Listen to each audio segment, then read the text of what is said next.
Sony has just announced the a7R Mark III. I was briefed on it last night, and I want to share with you what I've learned and some of my opinions about this new camera.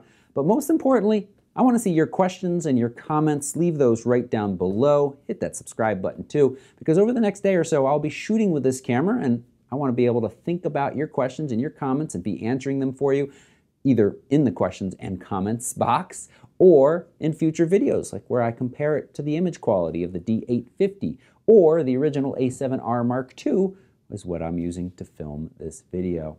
So let's jump right in and get started. First up, we have a 42 megapixel sensor. It actually happens to be the same sensor that's in the a7R II. However, Sony has said they've completely redesigned the pipeline, bringing with it some benefits. We're going to go through all of the internals, and then we're going to talk about the externals because there are some pretty big changes despite the fact that it still looks like an A7 series camera. So that 42 megapixel sensor has now got 15 stops of dynamic range. That's one up from 14. That's how math works in the a7R II. ISO range 100 to 32,000. That's a little bit of an increase. You can bump that up in the extended range. I should say bump it down to 50, all the way up to 102,400. And here's where we see the first big difference. 10 frames per second with a mechanical shutter or an electronic shutter.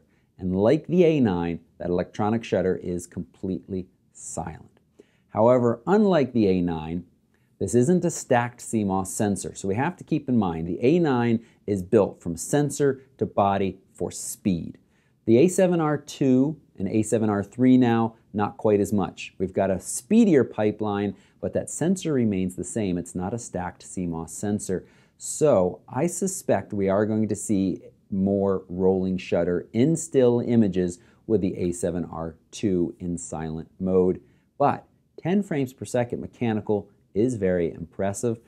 And the focusing system is greatly improved. About 2 times improvement over the original a7R II in focus tracking, in IAF, and we've bumped up from 25 contrast detect points to 499. It's a pretty significant improvement. That's going to show you a much better improvement using adapted lenses. Our phase detect points stay the same, but overall a speedier AF system basically matches the A9. I say basically because again, we've got a 60 frames per second readout in the A9 that's giving that focus brain information, and we're not getting that 60 frames per second readout in the a7R III. So a little bit slower, but still significant focus improvements.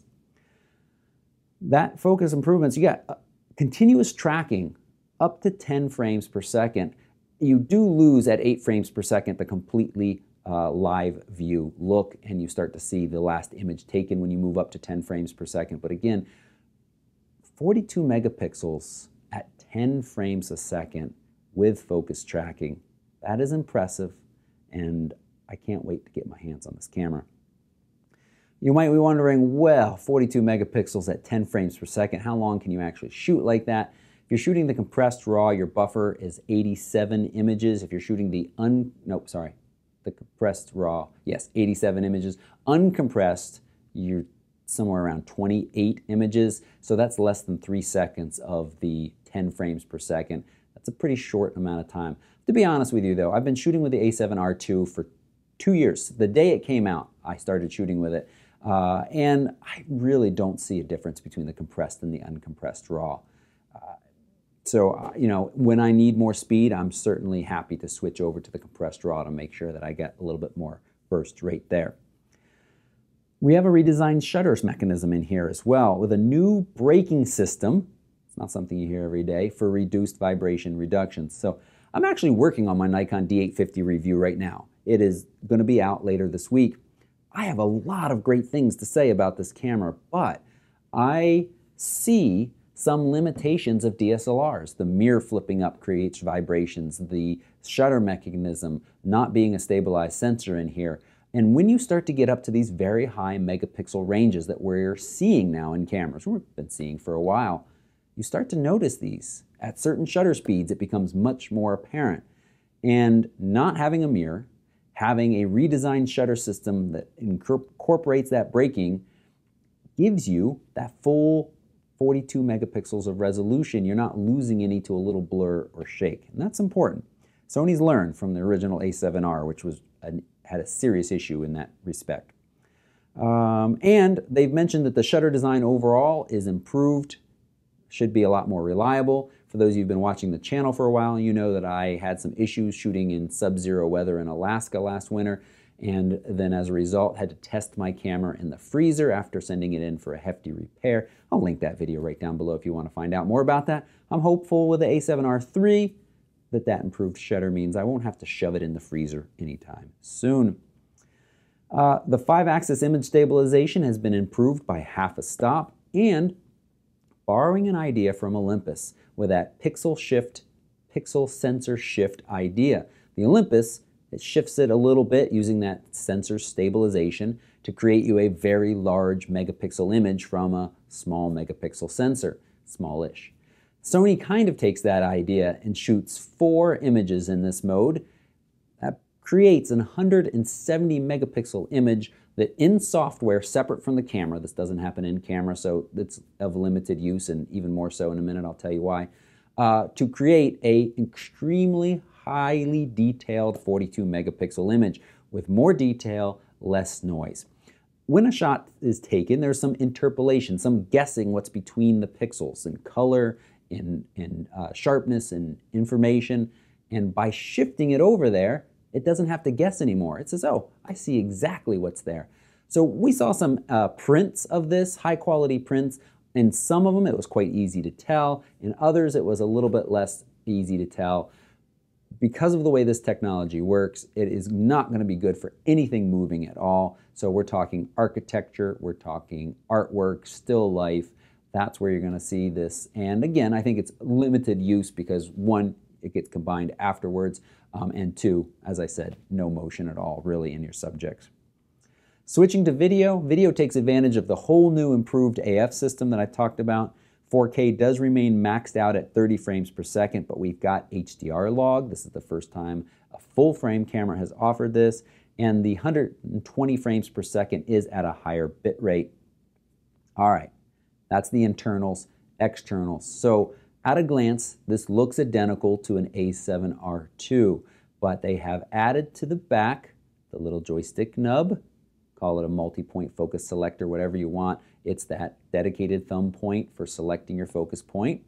You also have a dedicated AF on button back there. The custom C3 button has moved over to the other side of the camera.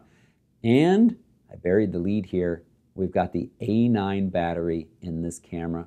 So that's doubling your battery life, more than doubling, and we've got dual card slots. Somehow they managed to squeeze this all into what is basically an a7R body, and the LCD, or the viewfinder, no, sorry, the LCD is Touch AF enabled. It's not fully touch like the Nikons or the Canons these days. It doesn't allow you to navigate the menus, but for Touch AF and even for rack focusing, that's enabled and that will work. The viewfinder, which I mentioned mistakenly a second ago, that is a now 3.6 million dot resolution viewfinder. That's the same as in the A9. It's beautiful. It's gorgeous. I love it. And we've got 2 USB ports, a USB 3.1, USB-C 3.1, and a standard micro USB. So you can tether this and charge it at the same time, or power it. That's impressive. They've thrown a lot in here, and a PC sync port for greater flash compatibility. All of this will be available to you for $3,199. Pre-order start in just a day. Look for the link right down below. Your use of my links to B&H Photo really helps me do what I do. It's a serious part of my income, and I appreciate you using those links. And B&H doesn't charge any sales tax outside of New York. And it will be shipping at the end of November. But wait, there's more. Not with that camera. That's it for now. I'll be back. As I said, hit that subscribe button. Leave your questions and comments right down below as I talk about the other cameras and share this kind of content with you over the next couple of days. But they also announced a 24-105 f4G lens. Not G Master, but G.